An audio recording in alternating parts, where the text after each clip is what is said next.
Pendant presque tous les séminaires et les rencontres de coaching et d'accompagnement des personnes, mais aussi des entreprises, la question récurrente qui se pose, peu importe le thème sur lequel j'interviens, c'est cette question de la confiance en soi.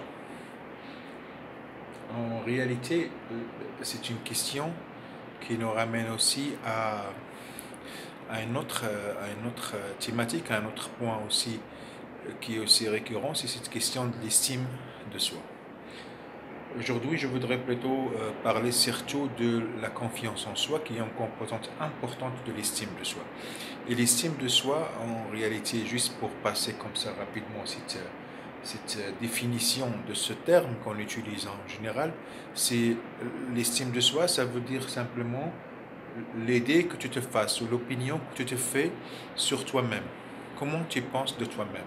Ce qui nous ramène bien sûr à d'autres considérations liées aux croyances, aux valeurs, et ainsi de suite. Alors, la confiance en soi, c'est d'abord se faire confiance à soi-même. Ça veut dire que quoi qu'il arrive, tu te fais toujours confiance.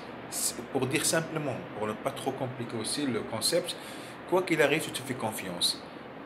Quand tu prends la décision, quand tu passes à l'action, mais aussi quand tu vois les résultats. Tu continues toujours à avoir cette confiance en toi parce que tu es sûr de ce que tu es. Et ça, c'est très important.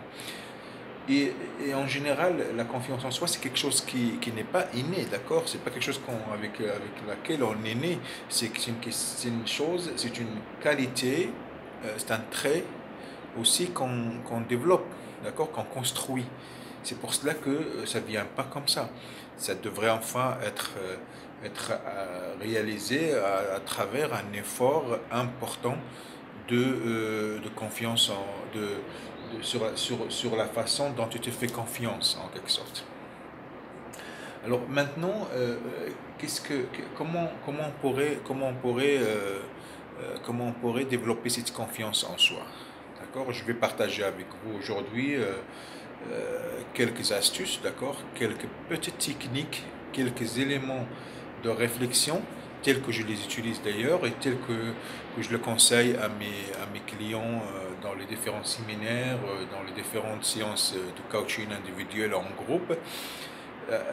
Je vous propose alors quatre astuces ou quatre techniques que vous pouvez utiliser dans votre vie quotidienne. Mais quand je dis utiliser, ça veut dire vraiment une pratique ponctuelle, régulière et récurrente, d'accord? C'est pas chaque mois ou chaque semaine, c'est chaque jour, même peut-être plusieurs fois par jour. Alors, le premier astuce, ce sera de chaque fois que vous décidez quelque chose, passer à l'action. Chaque fois que vous décidez quelque chose, passez à l'action. N'attendez jamais une fois que vous avez décidé. L'action, c'est quelque chose qui émane de l'intérieur, qui émane de ta décision, de ce que tu as choisi pour toi, pour ta vie, et ainsi de suite. Alors, décide et passe à l'action. Ne pense pas trop qu'est-ce que ça va donner. Décide et passe à l'action. Décide, regarde qu'est-ce que tu vas faire et tu le fais. Peu importe le résultat. C'est très important. Alors ça, c'est une chose. Deuxième chose, deuxième astuce, consiste surtout à, à chercher une attitude, une posture de calme. Ça veut dire quoi? Ça veut dire que chaque fois que tu es dans une situation, peu importe qu'elle soit normale, agitée ou autre, tu dois toujours garder le calme comme une destination, comme une attitude, comme une position. Ça veut dire quoi être calme? Ça veut dire euh, avoir un recul par rapport à ce qui se passe autour de toi. Ça, c'est très important. Et figure-toi, c'est que le calme, en réalité, ça te ramène effectivement à être rassuré, ce qui ramène aussi à renforcer ta confiance en soi. Et la confiance en soi, c'est une fois rassuré, il te ramène vers le calme. C'est un cercle, si tu veux, vertueux. Et si tu le fais à l'inverse, ça veut dire que tu es agité, ça va te ramener à une faible confiance en soi, qui te ramène effectivement à une faible rassurance. Et du coup, tu n'es pas vraiment, tu es dans un cercle vicieux, d'accord? Un cercle vicieux où tu es en train d'enchaîner la faible confiance en soi, l'agitation, le faible assurance et ainsi de suite. Alors, cherche à être calme comme une attitude. Ok? Ça veut dire quoi une attitude? Ça veut dire que tu le cherches chaque peu importe ce qui se passe autour de toi. Alors ça, c'est le deuxième astuce.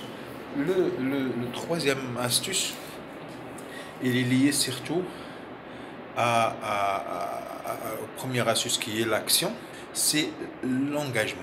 Ça veut dire quoi l'engagement?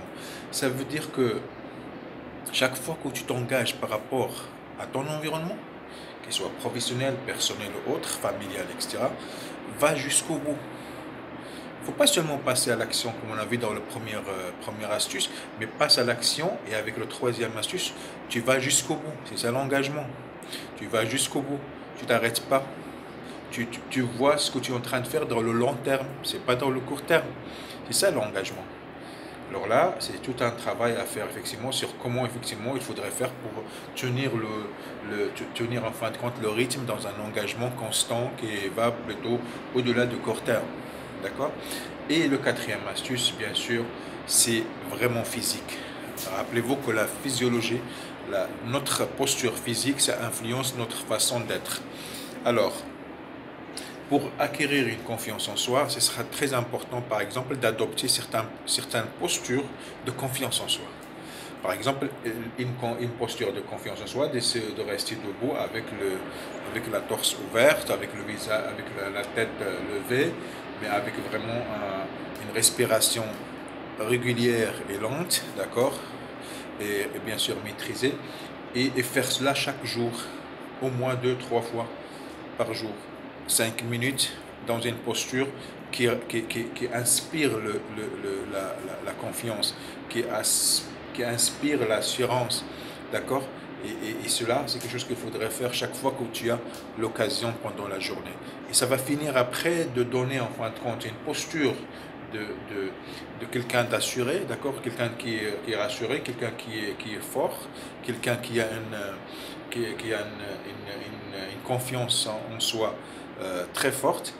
Et avec le temps, le physique, la posture physique influence sur ta façon d'être à l'intérieur, ce qui effectivement te ramène effectivement à refléter plutôt une image de quelqu'un de rassuré, de quelqu'un qui a confiance en soi.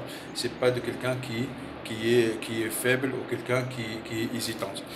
Posture, tu peux chercher sur Internet. Hein, sur Internet, tu cherches posture de confiance en soi et tu vas trouver plusieurs sites de confiance. Il faudrait aussi voir aussi quels sont les sites qui racontent n'importe quoi, le site aussi qui raconte des choses intéressantes et bien documentées. Et tu cherches par exemple des postures de confiance en soi, tu vas trouver plusieurs postures que tu pourrais adopter dans ta vie, dans ta façon d'être. Voilà, ce sont les quatre astuces que je voulais enfin partager avec toi dans cette vidéo. Bien sûr, la confiance en soi, ça fait partie d'un module, d'une formation certifiante sur le coaching. Et cette formation certifiante, elle permet effectivement aux personnes d'adopter une posture de coach dans leur vie. D'abord pour s'auto-coacher elles-mêmes, mais aussi pour être coacher les autres, leurs enfants, les directeurs des entreprises, les chefs d'entreprise, leurs salariés, ainsi de suite. Et dans cette formation de coaching, il y a tout un module pratico-pratique sur la confiance en soi. Et là, on va vraiment voir le détail. Allez, à très bientôt.